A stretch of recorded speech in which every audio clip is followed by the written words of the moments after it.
আমাদেরকে যখন কেউ একটা কিছু গিফট করে তখন আমরা সেটা তার সামনে পড়ি না।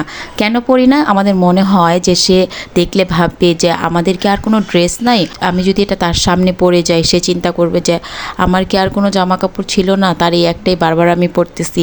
এরকম একটা চিন্তাভাবনা আমাদের মাথায় ঘুরে।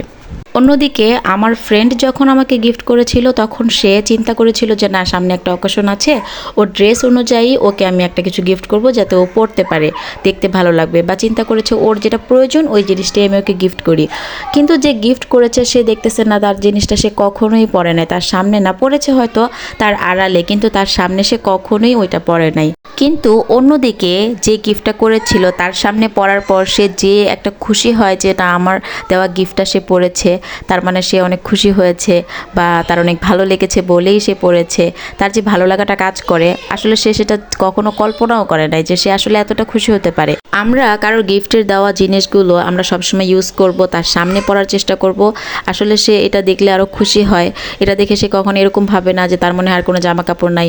একজনের একটা গিফট করা জিনিস দিয়ে তো আমাদের সারা জীবন যায় না, একটা গিফট করা জিনিস আমরা যত্ন করে রাখবো, আমরা মাঝে মাঝে পরবো, সে দেখুক তার জিনিসটা আমি কত মানে ভালো করে পরতেছি, কোথাও গেলে আমি তার জিনিসটা ব্যবহার করতেছি। গিফটের জিনিসগুলো তো আহামরি দামি কিছু জিনিস হয় না, এগুলো ছোটোখাটো কিছু জিনিস হয়, কিন্তু এগুলো পরলে তাদের কাছে যে ভালো লাগাটা কাজ করে ওইটার প্রতি রেসপেক্ট সবাই দেখাতে পারে না। আমি চেষ্টা করি সবসময় কেউ আমাকে কিছু গিফট করলে ওইটা আমি এমন একটা জায়গায় পড়ি যে সে যেন দেখতে পারে যে না, তার দেওয়া জিনিসটা আমি ব্যবহার করছি বা তার দেওয়া জিনিসটাকে আমি কতটা যত্ন সহকারে ব্যবহার করছি, তাকে কতটা রেসপেক্ট করছি।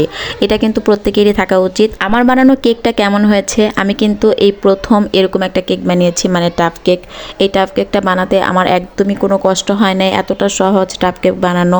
আর এই জন্যই টাফ কেকগুলো একদমই দাম কম হয়ে থাকে। আর দেখতেই পাচ্ছেন কোনো কিছু না থাকা সত্ত্বেও আমি কিন্তু সব কিছু মানিয়ে নিয়েছি, মানে একটা কাগজের মাধ্যমে কিন্তু আমি এইভাবে এখন নামটা লিখবো। আমার নানুর জন্য আমি কেকটা বানিয়েছি, কেকটা নানুকে পাঠাবো, গ্রামে পাঠাবো বলেই কিন্তু কেকটাকে এভাবে টাফ কেক হিসাবে মানে একটা বক্সে করে নিয়েছি। দূরের পথে যাত্রা পথে কিন্তু আপনারা এরকম করে একটা কেক যদি কাউকে বানিয়ে পাঠান, দেখতেও সুন্দর লাগে, খেতেও ভালো লাগবে, আর নষ্টও হয়ে যাবে না। আর ওরকম ডিজাইন করে পাঠালে দেখা যাবে ভেঙে যাবে, কারণ জার্নি পথে অনেক গাড়ি বদলানো হয়। প্রথম অবস্থায় কিছু কিছু জিনিস কিনে এনে যদি ঘরে রেখে দেন, তারপর থেকে যখন ইচ্ছা তখনই কিন্তু কেক বানাতে পারবেন। প্রথমে একটু খরচটা বেশি হবে, কিন্তু পরবর্তীতে আপনি কিন্তু ঘরে বসে কেকটা বানাতে পারবেন। সবকিছু ঘরে আনা থাকলে একদম সময়ও কম লাগে আর বানাতেও বেশি একটা খরচ হয় না। আপনারা কিন্তু চাইলেই ঘরে বানাতে পারবেন। আর উপর থেকে দেখতেই পাচ্ছেন সুগার বলগুলো দেওয়ার পর দেখতে আরো বেশি আকর্ষণীয় লাগছে। কেকটা আমি সন্ধ্যার দিকে বানানো শুরু করেছি, রাত হয়ে গিয়েছে, যেহেতু রিং লাইট ছাড়া আমি ভিডিও বানাই, তো আমার ভিডিওটা দেখতে অতটা কোয়ালিটিফুল হয় নাই। তারপরে যদি ভালো লেগে থাকে লাইক, কমেন্ট আর শেয়ার করে দিবেন। আর আপনারা যদি এরকম সহজভাবে কেক বানাতে চান, আপনারা কিন্তু ঘরে বসেই বানাতে পারবেন। আজ এই পর্যন্তই, সবাই ভালো থাকবেন, আল্লাহ হাফিজ, আসসালামু আলাইকুম।